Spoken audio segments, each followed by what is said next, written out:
Good morning, students. Today I am going to explain a new concept and new chapter, coordinate geometry, 7th chapter in 10th class. Students, you studied how to locate the position of the point on a plane in earlier classes. If we represent a point in a plane, we require a coordinate axis. So we start with a coordinate axis. Let us consider two mutually perpendicular lines. Perpendicular means angle must be 90 degrees. So here I am taking two mutually perpendicular lines. Reference x and x dash, where y and y dash. The horizontal line is called as the x-axis. The vertical line is called as the y-axis. These two perpendicular lines are intersect at a particular point is called as the origin.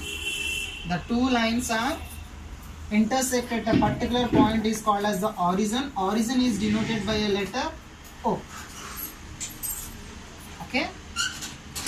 So the horizontal line is x-axis, vertical line is y-axis. Both axes are intersect at a particular point is called as a origin. Origin is denoted by O. Remember that these coordinate axes are divides the plane into four equal parts. For example, this is the plane. I draw two mutually perpendicular axes, means coordinate axis. It divides the plane into four equal parts. So each part is called as a quadrant. This is first quadrant. What is this? First quadrant. This is second quadrant. This one, third quadrant. This is simply I am representing Q4, means fourth quadrant. This is about a coordinate axis. Now we have to go into coordinates. I am representing a point in a plane. In first quadrant I am representing a point P. For example, P, XP, YP. Ordered pair point XP, YP. Here XP is called as the x coordinate, or here XP is called as the x coordinate. X coordinate are also called as a abscissa. What is that? Abscissa. And the y coordinate is called as the ordinate. If we represent point on a plane, here this is x coordinate, this is y coordinate. Simply it is abscissa and ordinate. So what is the definition of abscissa? Abscissa means it is a perpendicular distance from the point to y-axis. Understand? XP is called as the perpendicular distance from the point to y-axis. For example, I am taking this point P is equal to 2, 3. So here for example 0, 1, 2. Okay.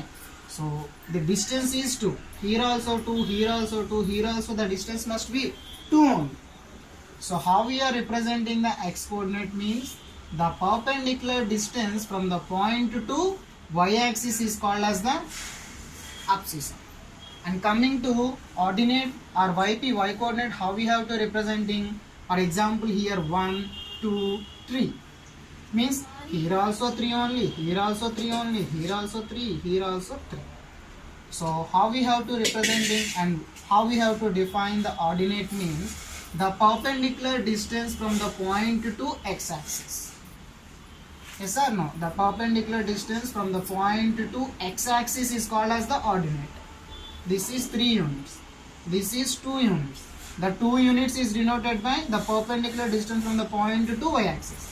Here the 3 units is denoted by the perpendicular distance from the point to x-axis. Okay. If we representing abscissa, we are taking the perpendicular distance from y-axis. If we representing ordinate, we are taking the perpendicular distance from the x-axis. So don't be confused. Okay. Most important point. So how we have to representing the point on horizontal axis means x-axis. In x-axis, how we have to representing 0, 0, 1, 0, 2, 0, 3, 0, so on.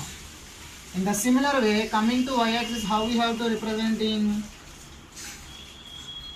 0 comma 1, 0 comma 2, 0 comma 3, 0 comma 4, like that. So finally how we have to representing means the point on a horizontal line or x-axis is represented as simply x comma 0.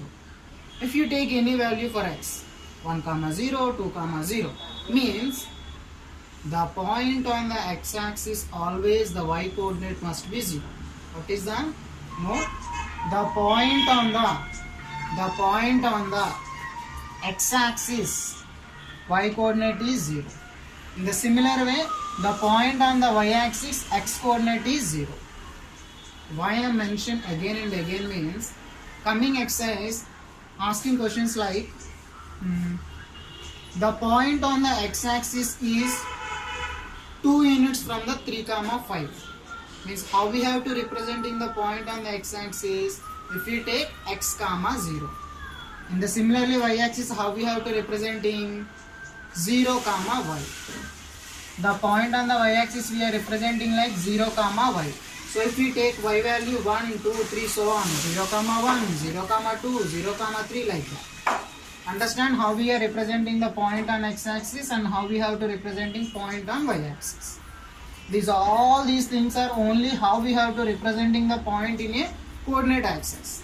In a first quadrant we are representing the point like this, and coming to second quadrant what happened, the x coordinate is negative, y coordinate is positive. Coming to third quadrant, x coordinate is negative, y coordinate is also negative. Coming to fourth quadrant, x is positive, y is negative. In first and third quadrants, the coordinates contain the same sign. Here, the first quadrant contain only positive sign, third quadrant contain only negative sign. Understand? And all these things you studied in earlier classes. Now coming to our chapter, okay, in this chapter, what we have to discuss means distance between the 2 points. For example, coming to Vijayawada to Hyderabad, how much distance we have to measure. In the similar way, how we have to find out the distance between the 2 points in a coordinate system. For example, in this coordinate system, here I am representing 1 point 2 comma 3. Here also I am representing 1 point, for example 1 comma 3. So what is the distance between these 2 points? Okay, this is the concept in first exercise. Depending upon the distance, we have to some applications is there. So for example, P I am taking x1 comma y1. Q point I am taking x2 comma y2. Now we have to find out the distance between PQ. So distance between PQ represented like PQ. So PQ formula what is that?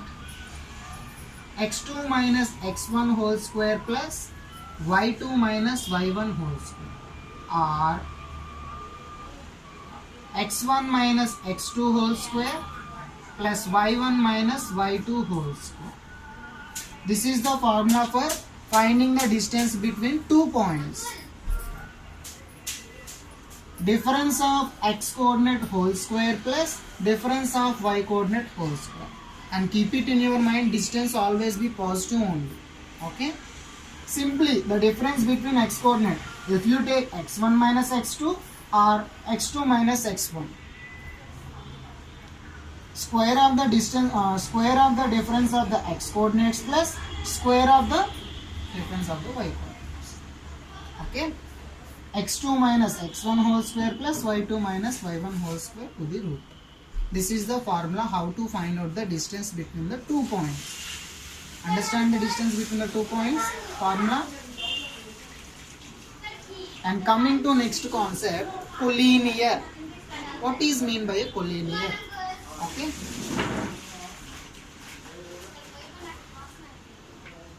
Two or more points are said to be collinear in the sense they all are lie on the same line. For example, I am taking 3 lines. The 3 lines are lying on the same line. We are called as the 3 points are collinear. For example, I am taking this line A, B, C. Here A, B, C. These 3 points are lie on the same line. we are saying that the 3 points are collinear. So how we have to represent in collinear in the sense AB plus BC is equal to AC. This is the condition. Yes or no? The distance between AB plus the distance between BC is equal to the distance between AC. This is the condition when ABC lie on a collinear. In the similar way, the points B, A, C. How we have to represent in BA plus AC is equal to BC. Yes or no? Depending upon the representing of the point in a plane, so many conditions for the collinear. Okay?